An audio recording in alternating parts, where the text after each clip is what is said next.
Já foi na hora da revitalizada? Já. Que tá bonita pra cacete. Inclusive era um projeto que eu participei em 2012, numa concessão para fazer aquela desgraça ali. Como assim? Eu trabalhava com construção civil antes, né? Trabalhei muito com obra pública, a parte institucional, e a gente participou. Só que daí o governo depois tirou o projeto, aí depois que fizeram eu já não estava mais nessa área. Ah, aquilo demorou pra sair. Demorou. Ficou uma enrolação. Ficou fechado um tempão ali. Puta enrolação. A questão não é enrolação, né? A questão era que a turma precisava acertar quanto que ia sobrar, né? Mas o que tu fazia? Tu fazia o projeto? Melhor não falar o que eu fazia. É? Não, tô brincando. Hoje o cara mexia Não, nas entrelinhas da eu fazia o propina. seguinte, eu identificava o seguinte, eu olhava isso eu fazia fora do Brasil, tá? Eu identificava, por exemplo, um país, a minha especialidade era África e América Latina e Caribe. Então eu identificava, por exemplo, Gana. Gana é um país que tem o maior PIB per capita da África, os caras têm muita produção de petróleo e quando você tira o petróleo, às vezes vem gás junto. Se você não tem uma tecnologia para liquefazer esse gás se perde na atmosfera. Então você precisa botar fogo nesse gás, tá? Porque é perigoso. Então, geralmente, em lugares onde você vai extrair o petróleo de águas profundas, né? Você tem um negócio pegando fogo. O que é? É o gás. Você está atacando fogo nesse gás que você vai tirar na atmosfera. Então, eu identifiquei que Gana era um país que tinha capacidade de endividamento público, tinha reserva de dinheiro fora do país, tinha uma segurança jurídica interessante, ou seja, era um país que uma empresa brasileira de infraestrutura poderia facilmente chegar em Gana, no embaixador primeiramente, o passo é esse, tá? Você chega no embaixador no Brasil e fala assim, eu tenho um projeto assim, gostaria de fazer uma estação de tratamento de gás para a gente liquefazer e vender esse gás. Eu quero fazer esse projeto para você. Eu tenho uma linha de financiamento do BNDES, você vai ficar devedor do governo brasileiro. E aí o país ia acertava a obra com a consultora. E dava tudo certo. Então era esse meio de campo que eu fazia. Então eu identificava qual que era o gargalo de infraestrutura do país, se era rodovia, se era porto, aeroporto, como é que é esse refinaria. processo para identificar esses dados todos? Tu visitava, tu ia lá? Como é que é? Você tem um processo... que é, o primeiro processo são pelo Euromonitor, né, dados, Banco Mundial, ministérios dos países, isso tudo online, né, dados mesmo, né? Então você vai avaliar dados de desenvolvimento econômico, de PIB per capita, para saber se o país tem geração de renda, o que o país é especializado. Tem o site do governo americano que tem esses dados, né? Se o país ele tem basicamente produção primária, se ele tem uma produção industrializada, se tem minério, se tem commodity e por aí vai.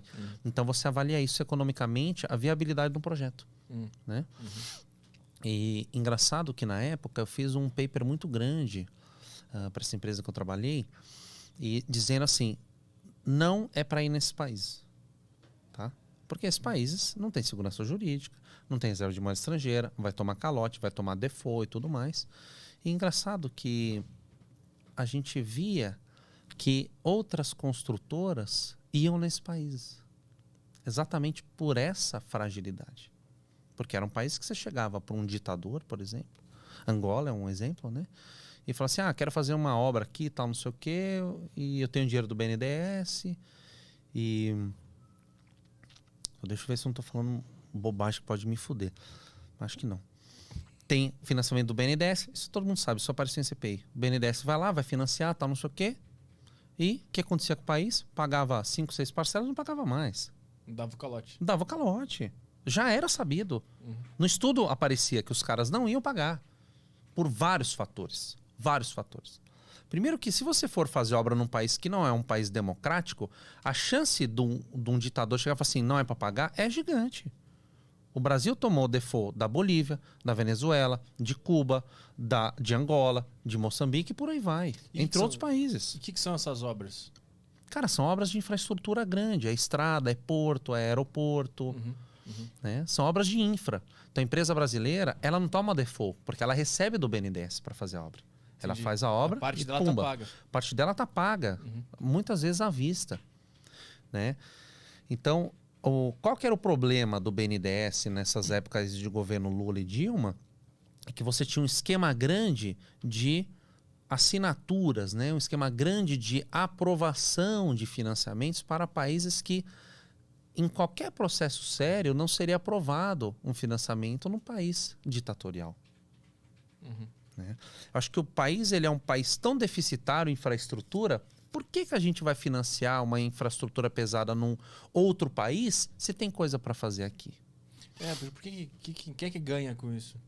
Com esse Quem que esquema? ganha? Quem que ganha é a construtora e não estou falando que é assim, tá? Eu acho que quem assinava ganhava tipo uma comissão. É a única razão disso tá acontecendo. Por que o cara ia botar o nome dele na reta assinando um projeto num país que ia dar default?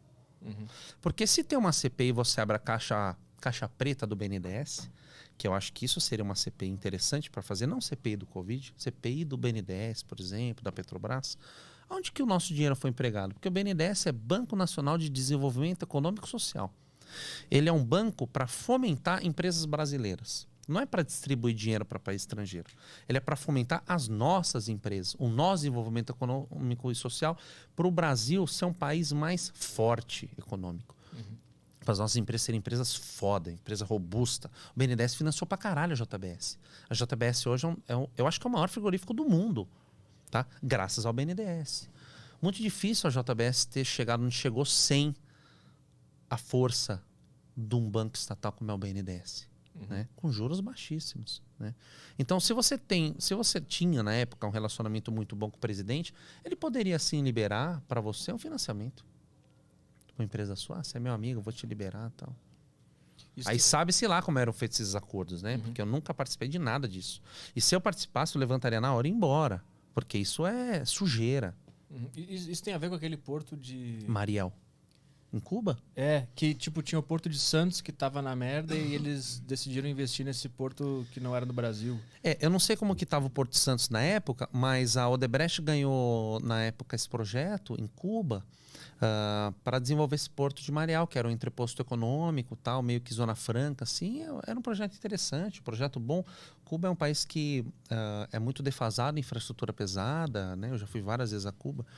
E Cuba é um país que precisa de infra, é um país que precisa de investimento estrangeiro, né? É um país muito carente nesse aspecto, né? Porque só tem algum tipo de produção lá, é limitado, né? O que eles podem Não é produzir nem lá. questão de produção, é um país muito pobre, né, Petri? Mas é por causa do governo que estava lá. É um país que não produz. Cuba produz charuto e Cuba produz turismo. Então só duas. São duas atividades econômicas relevantes, né? Charuto e turismo.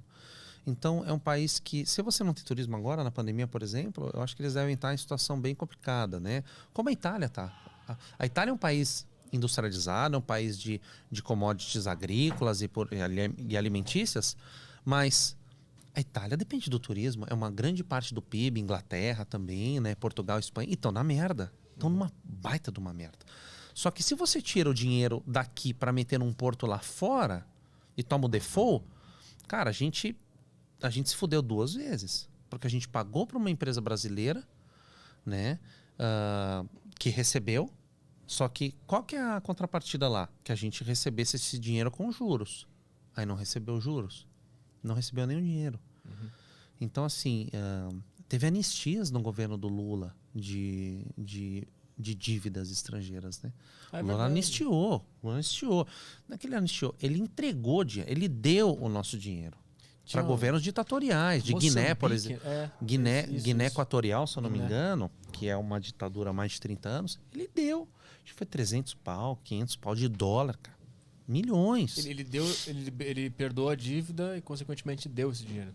Claro, se você perdoa a dívida, é assim, não precisa mais pagar. Um amigo seu pede dinheiro para você e fala, cara, não tá difícil, não precisa pagar, tá tudo certo. Você perdoa a dívida, você deu o dinheiro, você entregou o dinheiro sem nenhuma contrapartida. Só que o dinheiro não é dele, o dinheiro é nosso. E a gente não se revolta. Todo empréstimo do BNDES não pode ser sigiloso. Dinheiro nosso. Quando você mexe com o dinheiro do povo, não pode ser sigiloso. Por que é sigiloso? Eu quero saber quanto que foi. Eu quero saber qual que é o valor. Eu quero saber quem que foi pago. Nós, como brasileiros, se a gente não nos policiar onde estão gastando o nosso dinheiro, vai continuar esse samba do crioulo doido. Essa lenga-lenga aí, esse carnaval para sempre.